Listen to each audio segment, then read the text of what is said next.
Ryan's from Midnight Gaming Emporium, and I'm here with Jacob Carver from the Butcher Shop. Today's kind of an odd special thing. Back in the day when we originally played Magic, I got rid of the vast majority of my cards, but I did keep some, and I came across them. I thought I left them in Ultra Pro started to release cases that you could put your different decks in. I had one of them, and I thought that's what I kept it in, but I didn't. For whatever reason, I put the cards in a brown paper bag and put them into storage. Everything's better in brown paper bags. Yep. So I was looking for this stupid thing forever, and I'm like, how in the hell am I not finding this? Because I was going through boxes I never unpacked. And I'm like, well, what the fuck? So I just started to go over, and I opened this shit up again, and I was like, well, I'll just look in everything, because I know I kept some of this stuff. And I came across a brown paper bag, opened it up, and sure as shit, there were Magic cards inside of it. So, and here's what we're going to show you. I'll start by real old-timey revised starter deck. You remember these? Oh yeah, I think that's when we first started playing. That's what we used. Yep, that's what we put our decks in. Yeah. Yep. And the funny part was, it came with your deck in here, which was 5 color, and an instruction manual on how to play the game. So, we'll start at the beginning, I guess. I kept this because it was just one of my favorite creatures at the time. It was horrible. I just loved it. Old Lord of the Pit. 7/7 Flying Trampler. Back in the early days of Magic, creatures were pretty fucking bad. It was 7 mana for a 7/7 Flying Trampler that you then had to sacrifice creatures to it. If not, it would tap and deal 7 damage to you. Yeah, it didn't sound like a very good creature at the time. No. I'm sure in modern gameplay it's a little better, but yeah. Well, even I don't even think you can play that in modern, can you? Oh. Legacy. That card's basically considered unplayable nowadays. The card that was really fun back in the day and I kept was from the Dark Eater of the Dead. It had a neat ability that when you could like attack with it, and then you could use its ability to untap it by eating a creature out of somebody's graveyard and removing it from the game. So it was like a fun card, especially in multiplayer, to help out. Here's a card that at one point in time was restricted. I don't think it's on the restricted list anymore, but the reason why it was restricted, in all honesty, was because of Time Vault.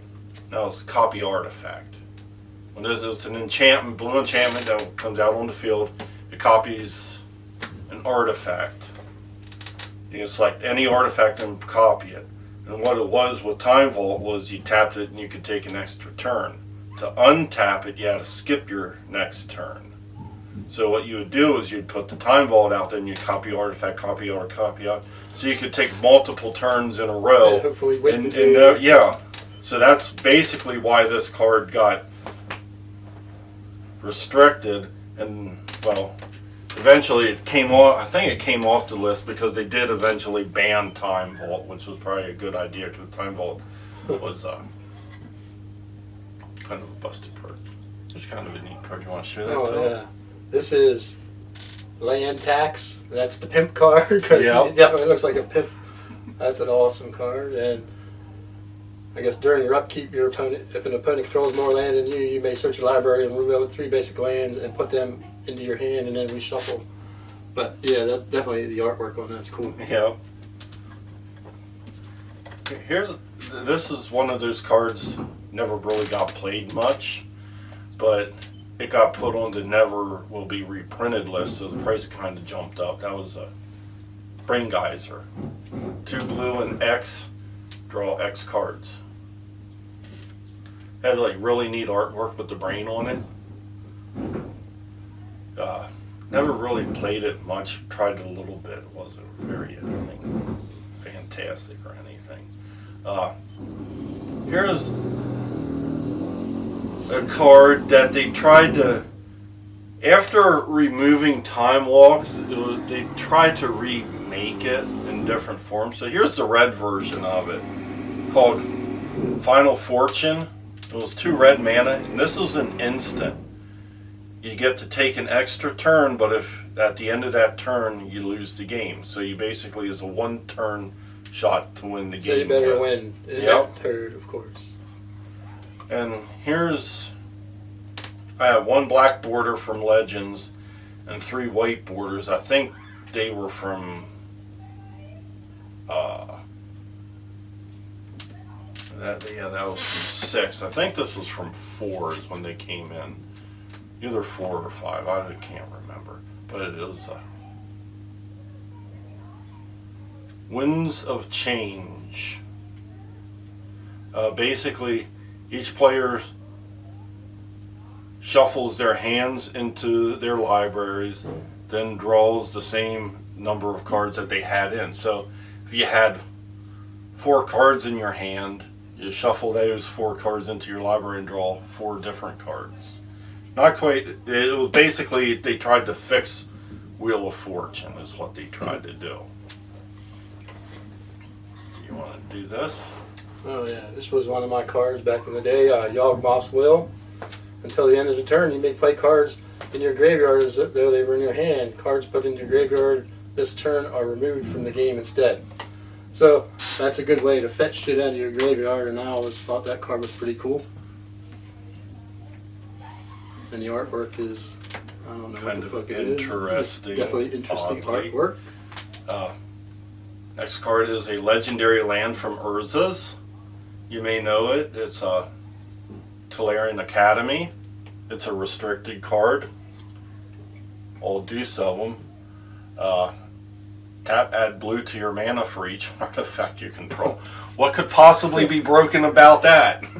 Yeah. Great job there. Don't give blue the advantage anymore than it needs to get.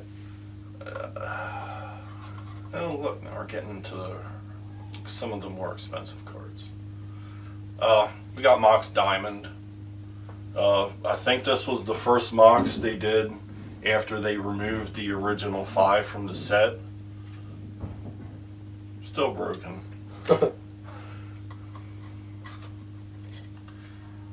We have Moat, a card that I remember when I traded for these back in the day. Nobody played this card, so it was like trade nothing for it. It was like I wanted 2 of them, and apparently I was able to sell, when I got rid of my cards, I was able to sell 1 of them off and not the other one, so I still have it. It was a neat little card, especially in multiplayer games. It basically keeps non-flying creatures can't attack. That's like it's an enchantment. Does not attack. It doesn't say attack you. Just non-flying creatures can't attack at all. Now, I can understand why I still have 2 of these. I built a deck around it. Would you like to? You don't have to explain the card so much, but you can explain the deck that I built around it. Well, I'll let you explain the deck, but this is an enchantment, Chains of Mistopheles, and this is like one of Magic's weirdest cards, I would say. Yes. It really required a lot of deck building to go around. Basically, the first card on your turn you can draw. Any additional cards after that, you have to discard a card from your hand to be able to draw. So, what you do is you would put that out with Howling Minds, and you would try to get 2 of them, which were actually kind of easy to do because I ran 1 Demonic Tutor, 1 Vampiric Tutor, and 4 enlightenment tutors, which let you get artifacts or enchantments out. So you were able to put the combo together pretty quick. So basically what it did was, when you got to their turn, you had 2 Chains of Mistopheles out and like 1 Howling Mine. In order to draw when they went to their draw phase, they drew their first card, then Howling Mine, you drew another one. In order to draw that card, you have to discard 2 cards from your hand. It didn't take long till basically, with using other black cards like Hymn to Torak, your opponent never had a card in their hand, which means they could basically not play Magic anymore. It was, what did Randy call that? My fuck you deck? Oh, yeah. It was a Did very... that deck have the rack in it? Yes. Yep. It could kill you 2 ways. One with the rack. Another way, it basically milled you out of the game. It was actually kind of a really enjoyable deck. I'll let you play that since you're fond of it. Yeah, this is definitely one of my funniest things. It's a mono green, and that's instant. Right? Yep. That's Berserk. And at my very first Magic tournament, I beat a guy with an $800 deck by berserking a Squid Sprite, and he was crying all but. And that was Yeah, you Giant Growth and Groot. Giant Growth and berserked a Squid Sprite. He's like, "What the fuck are you doing?" I was like, "I'm winning the game. That's what I'm doing." Because no one really does that shit. Yeah. But it was hilarious. Here is a card that took forever for them to realize just how brokenly powerful it was. Balance. And I realized how brokenly powerful it was when I was at a tournament in Millersville, and the one guy playing in it, on his first turn, he basically emptied his hand. He put out on his first turn a Juzam Jin and a Juzan Ifrit, which is basically 8 power, 8 toughness of creatures. His opponent on his very next turn went balance and said to the guy, "We're going to play this game on a card by card basis." Yeah, he had to discard the rest of his hand too, but his opponent had to sacrifice his 2 creatures. So yeah, he basically, it was right then and there. I was like, "Holy shit! That for 2 mana, that card is just way, way too powerful."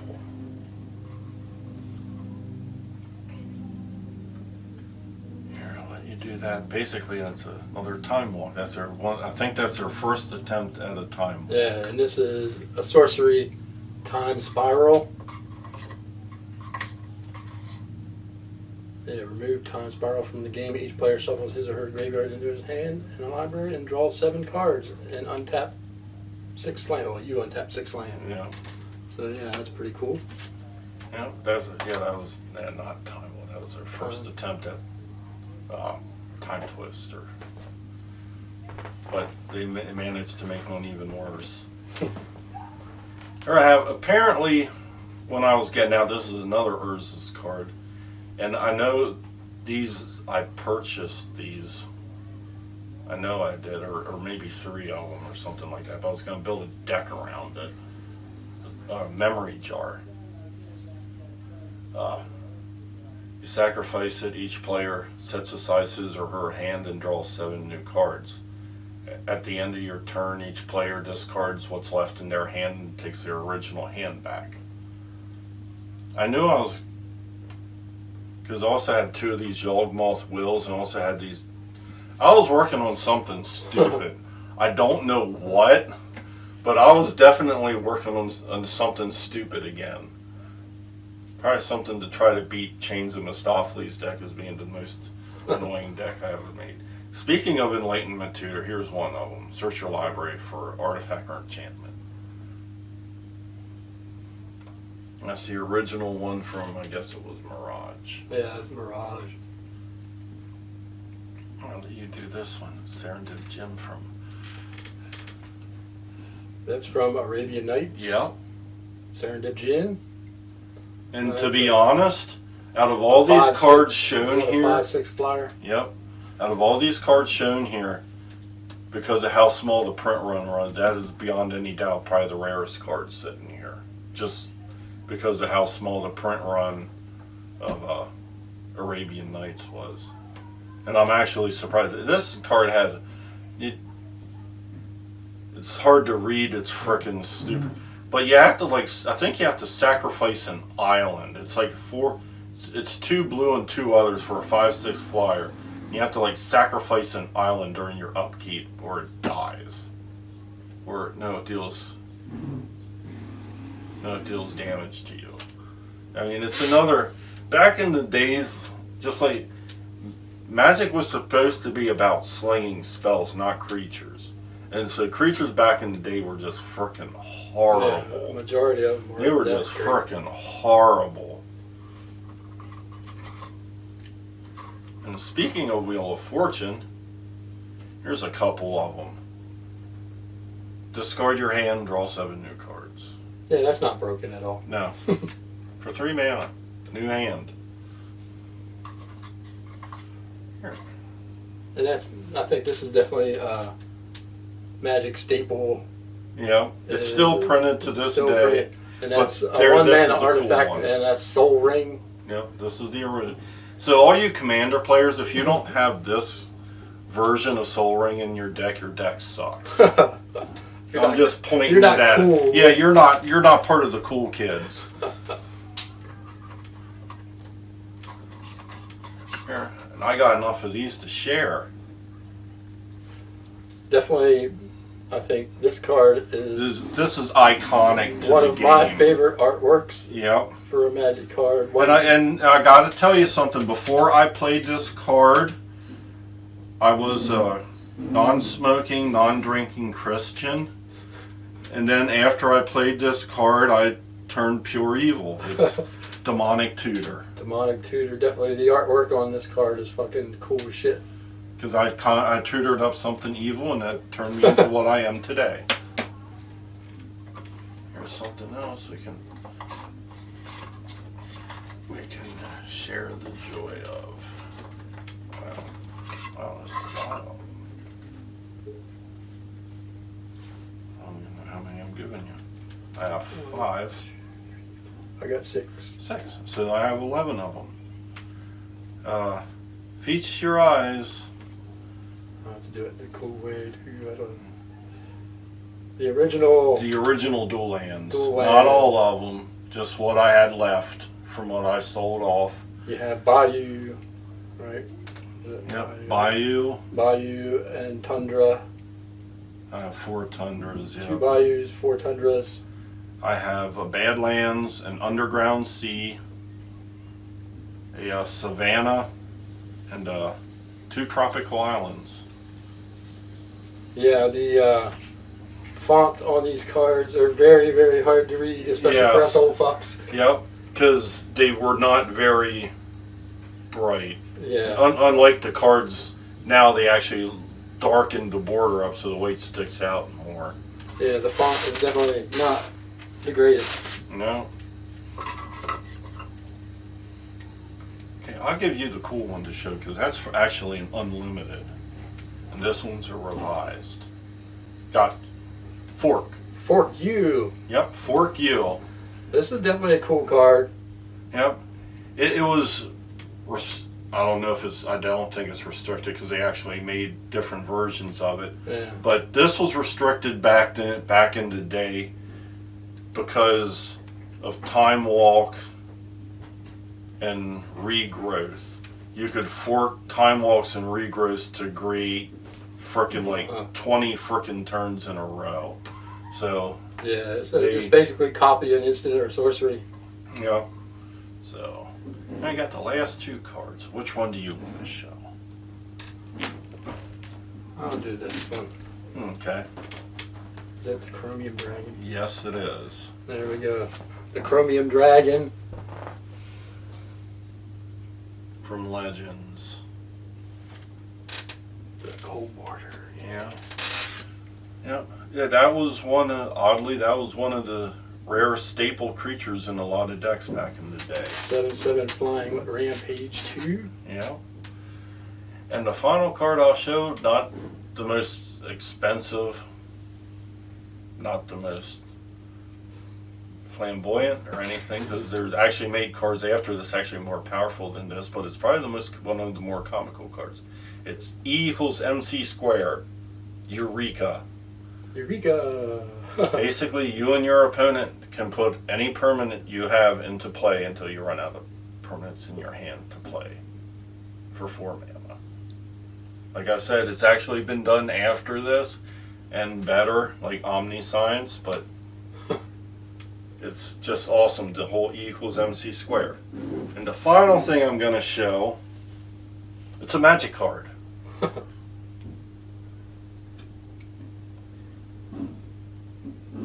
With nothing on it.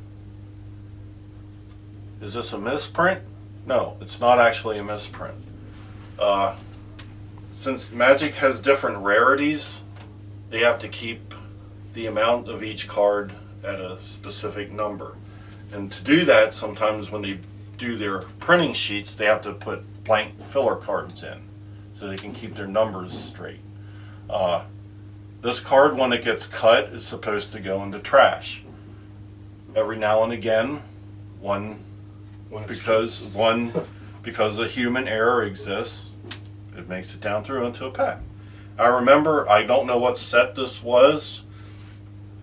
I know they said between Mirage and I forget what other set, for whatever reason, is when the most of these came out. So I'm assuming they changed printers somewhere in there.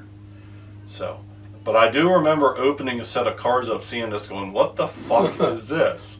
Luckily, it wasn't the rare slot, because that probably would have really pissed me off. Like, what the fuck, Magic? Yeah. Wizards of the So, is it worth much? Not really, but it's just one of those real common, not really common, but just an oddity that I kept a hold of when I kept my stuff. And I'm actually kind of glad I kept it, because that's just one of those cool little additions that I can always talk about. And yeah, when I found these cards, I immediately double sleeved them because I was like, holy fuck, I can't believe.